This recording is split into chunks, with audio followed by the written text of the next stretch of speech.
जय श्री कृष्णा। राधे राधे।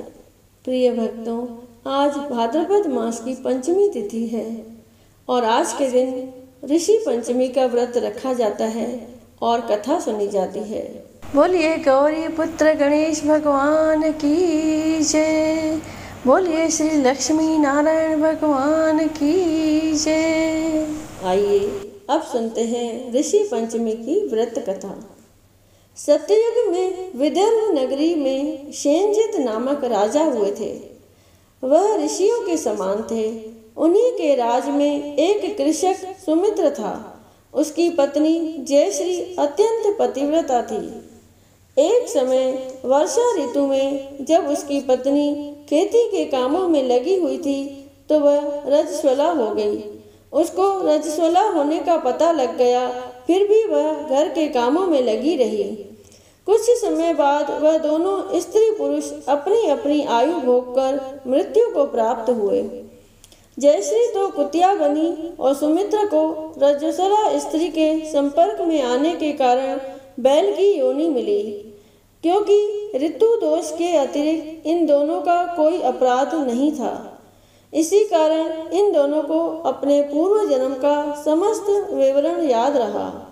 वे दोनों कुतिया और बैल के रूप में उसी नगर में अपने बेटे सुचित्र के यहाँ रहने लगे। धर्मात्मा सुचित्र अपने अतिथियों का पूर्ण सत्कार करता था। अपने पिता के श्राद्ध के दिन उसने अपने घर ब्राह्मणों को भोजन के लिए नाना प्रकार के भोजन बनवाए।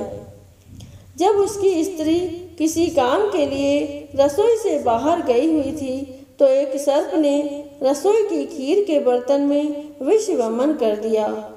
कुतिया के रूप में सुचित्र की माँ कुछ दूर से सब देख रही थी।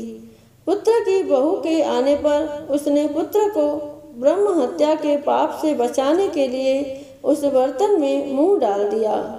सुचित्र की पत्नी चंद्रवती से कुतिया का यह कृत्य देखा न गया और उसने चूल्हे में से जलती लकड़ी निकालकर कुतिया को मारी।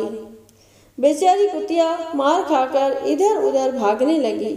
चौके में जो जूठन आदि बची रहती थी वह सब सुचित्र की बहू उस कुतिया को डाल देती थी, लेकिन क्रोध के कारण उसने वह भी बाहर फेंकवा दी।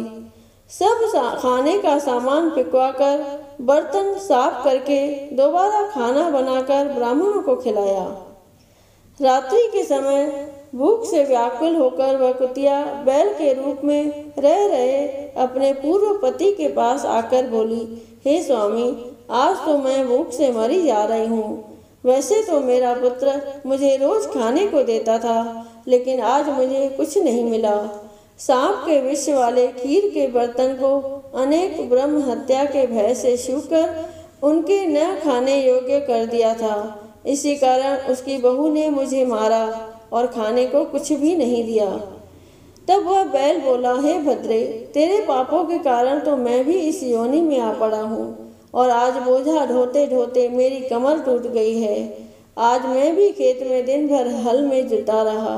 मेरे पुत्र ने आज मुझे भी भोजन नहीं दिया और मुझे मारा भी बहुत। मुझे इस प्रकार कष्ट देकर उसने इस श्राद्ध को निष्फल कर दिया। अपने माता पिता की इन बातों को सुचित्र सुन रहा था। उसने उसी समय दोनों को भरपेट भोजन कराया और फिर उनके दुख से दुखी होकर वन की ओर चला गया। वन में जाकर ऋषियों ने पूछा कि मेरे माता पिता किन कर्मों के कारण इस नीची योनियों को प्राप्त हुए हैं और अब किस प्रकार से इनको छुटकारा मिल सकता है। तब सर्वतमा ऋषि बोले, तुम इनकी मुक्ति के लिए पत्नी सहित ऋषि पंचमी का व्रत धारण करो तथा उसका फल अपने माता पिता को दो।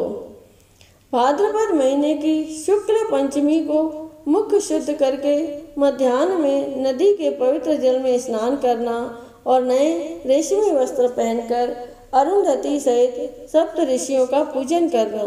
इतना सुनकर सुचित्र अपने घर लौट आया और अपनी पत्नी सहित विधि विधान से पूजन व्रत किया। उसके पुण्य से माता पिता दोनों पशु योनियों से छूट गए। इसीलिए जो महिला श्रद्धापूर्वक ऋषि पंचमी का व्रत करती है वह समस्त सांसारिक सुखों को भोगकर वैकुंठ को जाती है। बोलिए श्री कृष्ण भगवान की जय।